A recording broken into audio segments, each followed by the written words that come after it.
Hari ini, bulan ini, beberapa tahun belakangan ini, kaum muslimin dikejutkan dengan pengeroyokan terhadap kebenaran dengan kata dan istilah lain yang tidak asing di telinga kita, dengan istilah kriminalisasi. Orang dikriminalkan. Yang baik dikatakan sebagai perampok, pengkhianat dikatakan sebagai orang yang benar dan jujur. Tapi sebenarnya bagi orang-orang yang membaca Al-Quran, maka ini bukanlah sesuatu hal yang baru. Ini sudah lama terjadi.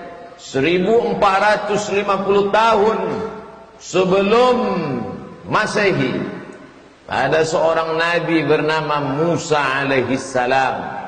Dia juga mengalami hal yang sama. Diabadikan dalam Al-Quran. Inna fir'auna wa hamana wa junudahuma. Fir'aun, Haman, junudahuma, tentara-tentaranya, kanu khati'in. 3 kelompok mengeroyok Musa alaihissalam. Bagi orang beriman, ini bukanlah cerita baru. Hari berganti, musim berubah, dunia tetap itu juga. Isinya tak lain adalah Fir'aun, penguasa yang zalim. Haman, orang cerdas, tapi kecerdasannya untuk menjilat Fir'aun. Haman, orang yang diberikan akal sempurna, tapi akalnya bukan untuk mengabdikan diri kepada Allah, tapi untuk mengikutkan hawa nafsu, mendapatkan segenggam dunia dari Fir'aun. Di bawah mereka berdua, wa junudahuma, tentara-tentara Fir'aun, semuanya dikatakan Allah sama, kanu khati'in, mereka orang-orang yang bersalah.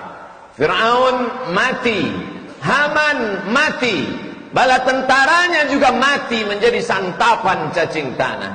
Semuanya mati. Musa meninggalkan dunia. Nama mereka dikenang abadi. Yang satu dikenal karena jahatnya, karena zalimnya, karena aniayanya. Tapi yang satu dikenal karena baiknya, karena salehnya. Hari berganti, musim berubah, zaman berputar. Isi dunia tetap itu-itu juga.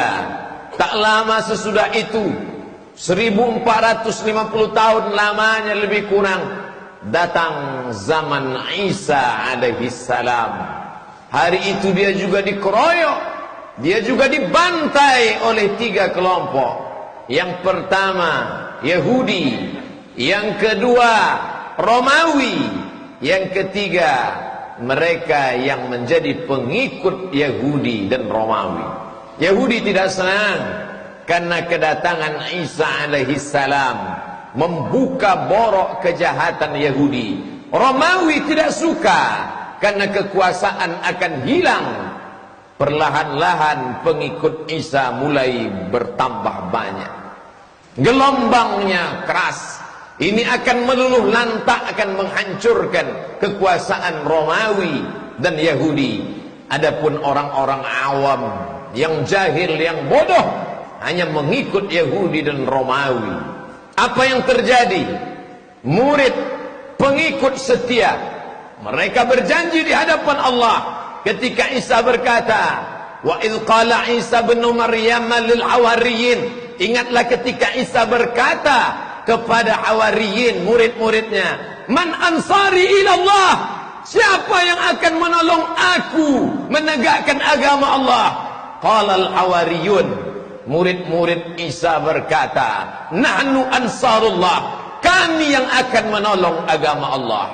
Ternyata di tengah bulu kambing yang hitam ada satu pengkhianat. Dia bernama Yudas Iskariot. Hanya disogok beberapa keping uang emas, imannya luntur. Dia tunjukkan persembunyian Isa. Saat itu juga bala tentara Romawi, pendeta Yahudi, bersekongkol mengeroyok, menangkap Isa alaihissalam. Di sana mukjizat terjadi. Mukjizat selalu terjadi di akhir cerita. Allah menjelaskan dalam Quran yang nyata, wa ma qataluhu, mereka tidak berhasil membunuhnya, wa ma salabuhu, mereka tidak jadi menyalibnya. Lalu siapa yang mereka salib? Walakin syubbiha lahum, ada orang lain yang diserupakan dengannya. Itulah pengkhianat. Pengkhianat hanya layak mati di tiang gantungan. Pengkhianat hanya layak mati dengan mata tercabut, ditelan oleh burung gagak yang lapar. Pengkhianat hanya layak disalibkan bersama pencuri dan perampok. Itu yang dialami oleh murid pengkhianat terhadap Nabi Isa alaihissalam. Hari berganti, musim berubah. 571 tahun sesudah itu, Nun di Jazirah Arab, lahir seorang nabi terakhir, Khatamul Anbiya wal Mursalin, Sayyidina wa Maulana Muhammad sallallahu alaihi wasallam. Apa yang terjadi pada Musa, apa yang terjadi pada Isa, terjadi juga pada dirinya. Perang itu disebut dengan perang Ahzab. Partai-partai, hizib, partai, ahzab, partai-partai.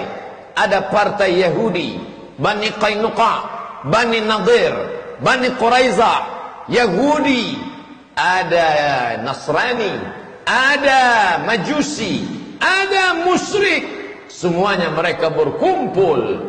Hari ini jamaah umrah mengunjungi Masjid 7, karena itu adalah 7 pos penggalian parit. Parit bahasa Arab Khandaq, disebut dengan perang Khandaq karena Sayyidina Salman Al-Farisi bertanya kepada Nabi, "Ya Rasulullah, apakah turun wahyu bagaimana strategi menghadapi partai-partai ini?" Nabi mengatakan, "Tidak ada. Izinkan aku mengeluarkan pendapat. Kami di Persia menghadapi musuh dengan menggali parit yang lebar." Baiklah Salman, Nabi memerintahkan sahabat, tapi Nabi juga ikut mengangkat. Di sanalah Syekh Safiur Rahman Al-Mubarakfuri menceritakan bagaimana mata sahabat Nabi melihat perut baginda yang basah karena keringat bercampur dengan tanah liat karena mereka menggali parit bersama Sayyidul Anbiya wal Mursalin Muhammad sallallahu alaihi wasallam. Hari berganti, musim berubah. Mereka mengeroyok kebenaran. Iyamsaskum qarhun faqad massal qauma qarhum mithluh.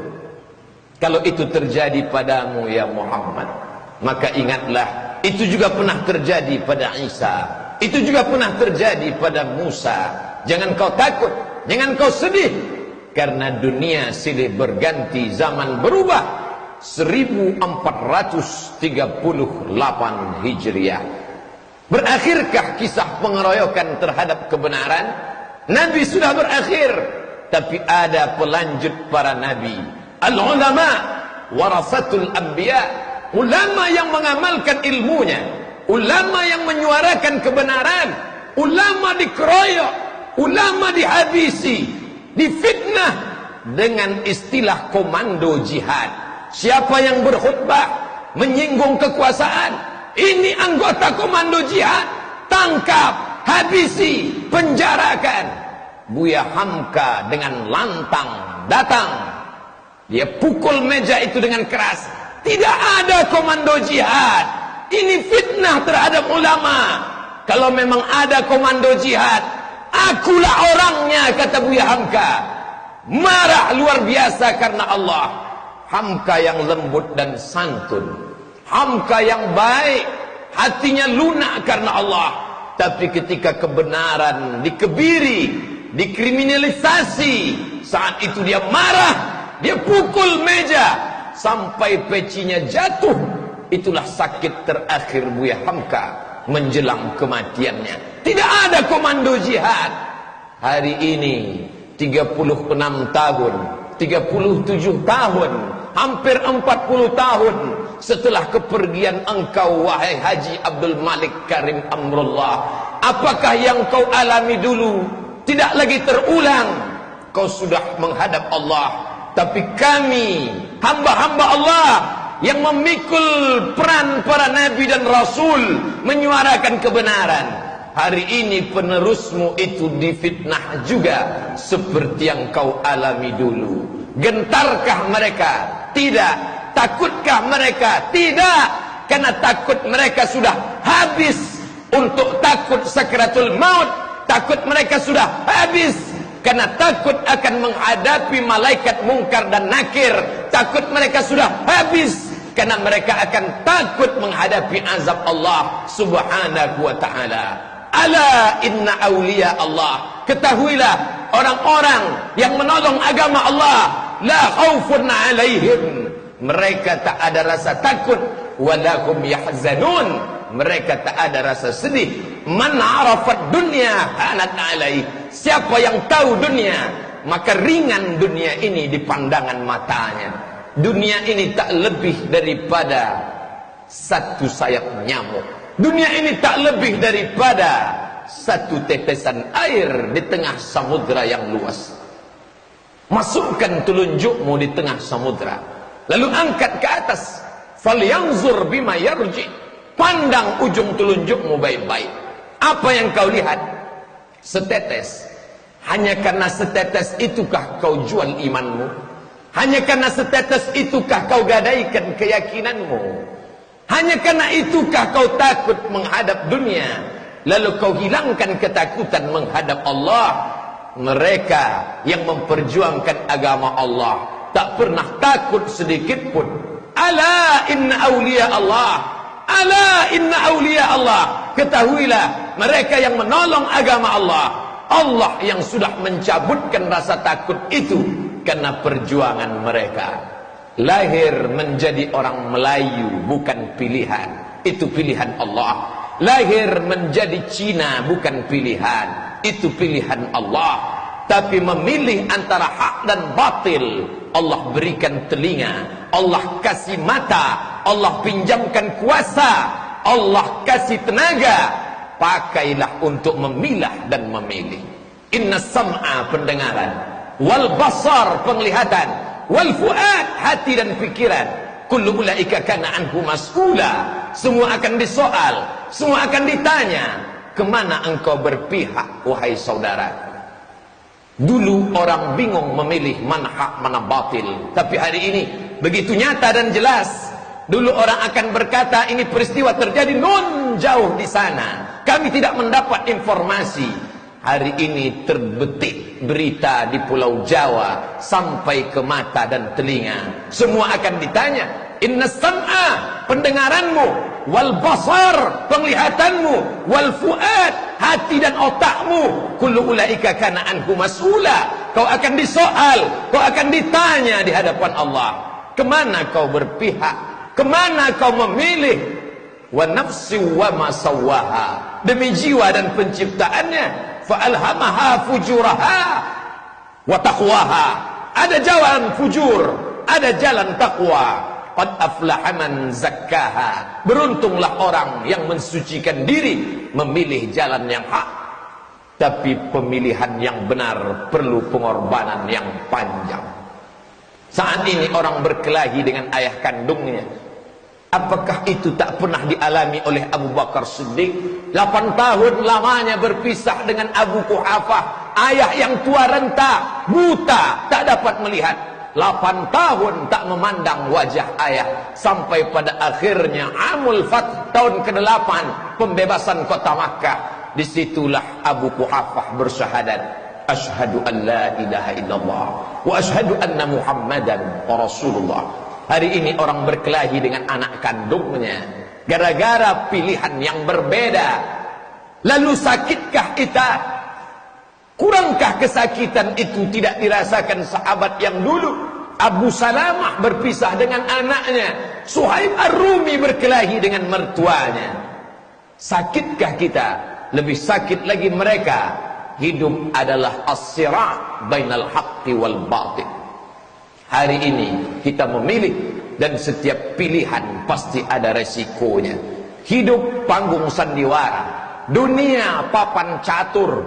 Ketika permainan usai, antara pion dan raja akan kembali ke kotak yang sama. Hari itu kau akan ditanya. Hari itu kau tak dapat mengelak. Al-yawma nakhtimu ala afwahihim. Mulut kami kunci. Beralasan 1001 alasan. Hari itu lidah tak lagi dapat berkata. Wa tukallimuna aydihim. Tangan akan bicara. Wa tashhadu arjuluhum. Kaki akan bersaksi. Apa yang akan dibicarakan tangan? Apa yang akan dikatakan kaki? Bima kanu yaksibun. Semua yang pernah kau katakan dan kau lakukan dulu. Dunia begitu indah. Oleh sebab itu banyak yang terpukau dan terpesona. Tapi orang beriman dia tahu kemana dia akan pulang. Dari tanah, tegak di atas tanah, berjalan di atas tanah, akan kembali masuk ke tanah, menjadi santapan cacing tanah. Kalau pernah kau tolong kebenaran, itulah yang akan kau bawa bekal menghadap Allah. Di saat anak tak dapat menolong, di saat istri lari membebaskan diri, yauma yafirrul mar'u min akhihi. Saudara lari dari saudara kandung, wa ummihi wa abihi. Ibu kandung lari dari anak, anak lari dari ayah, wa sahibatihi wa banihi. Orang lari dari istri, istri lari dari suami dan anak. Likulli imri'in minhum yawma idzin sya'nun yughnih. Hari itu kita sibuk mempertanggungjawabkan segala yang pernah kita lakukan dulu. Minum khamar semuanya tahu itu haram. Berzina semuanya sadar itu haram. Korupsi semuanya mengerti bahwa itu haram.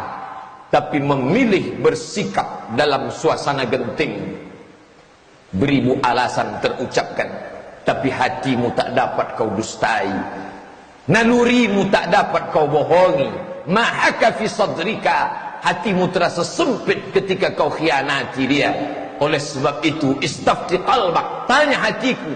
Wa in aftakal muftun, 1000 orang memberi fatwa, tapi kau bertanya kepada hatimu yang tak dapat kau dustai, bahwa kau memilih jalan yang benar.